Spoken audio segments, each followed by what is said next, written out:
As many of you know, one of my favorite golf coaching apps is Sportsbox.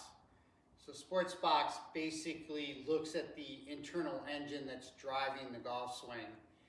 One of the common flaws that I'm seeing virtually across the board, regardless of talent, is that players have a tendency of turning their shoulders on too flat or too horizontal of a shoulder plane.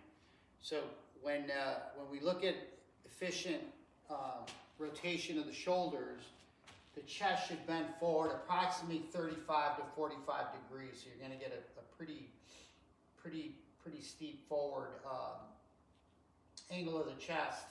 Then now the shoulders, you do want them rotating at 90 degrees or right angles to the spine angle. But then when you pitch forward 35 degrees, you'll get a tilt in the shoulders, and then that would be a more efficient shoulder rotation in the backswing.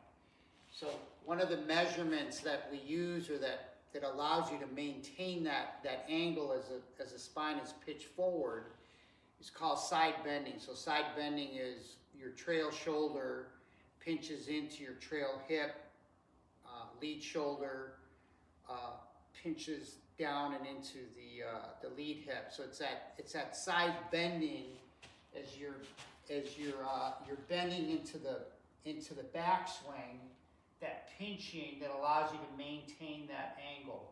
That now as you rotate back into the forward swing, again, it's that side bending that allows you to maintain that pitch. Okay, so that would be an efficient rotation of the shoulders and the swing. So again, you approximately 35 degrees of chest bend. You're bending down. You want to maintain a fairly straight spine angle. Then as you start rotating, you're going to get the lead side bending. That's what's going to allow you to maintain that pitch forward. Then you're going to rotate the pelvis, and then now it's a trail side bending in the forward swing that allows you to maintain that position. So that horizontal or too flat a shoulder plane creates just a bundle of mistakes, that are fairly common. So when you see players that release the club early, right? If you notice that if their shoulders are too level, then now you almost need that to be able to get the golf club down to the golf ball, right? If I maintain and retain my angles, I'd almost top the ball virtually every time. So a lot of the problems that are really common to see, early extension where somebody appears to be picking up their head and so forth, that they're staying out too much, is typically born out of that proper or improper rotation of the shoulders.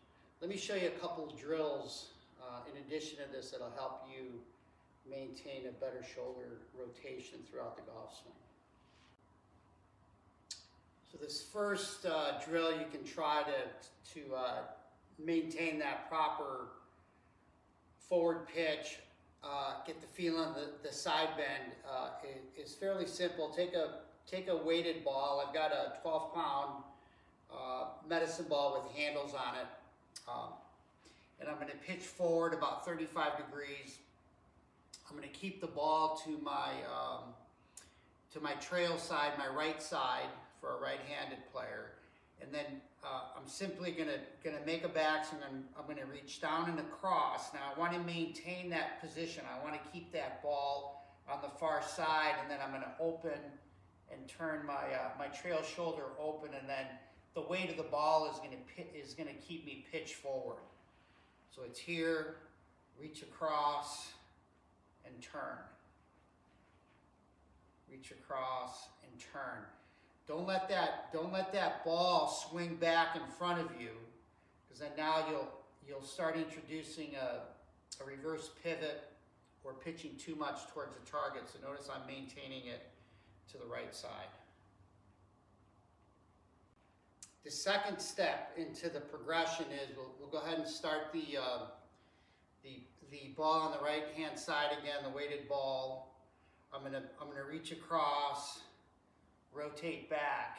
Then now I want to add the lower body action, so I'm gonna bump forward. I'm gonna start rotating my hips. I'm gonna get a little air under my trail heel. Then now that's gonna bring the ball to my left side, and then now I'm gonna reach across and turn. So again, it'll look like this.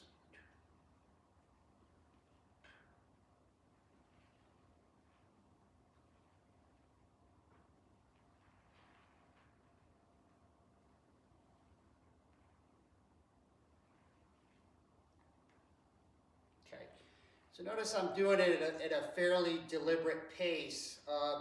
We can add a little bit of speed to it, but this is more of sequencing, which to me is moving the right pieces at the right time, and sort of like taking vitamins. That the more we do this, then the tendency will be for the pattern to start showing up in the golf swing. So third step in our progression, now we add our Schefting pressure boards. Obviously, this may be a little bit more difficult for you to do at home if you don't have these, but this is a great way of learning how to use ground forces as we're adding the rotational forces of the shoulder turn. So again, I'm going to have on the pressure board, I'm going to have my lead heel down, and then the trail toe down. I'm going to keep the ball on the outside. I'm going to shift the pressure on each board. I'm going to reach across and basically do the same drill. I'm going to bump left, shift the angle of the boards in my forward swing. I'm going to let the weight come forward, and then from here I'm going to rotate through on my lead side. So just a good way of adding ground forces to this little drill.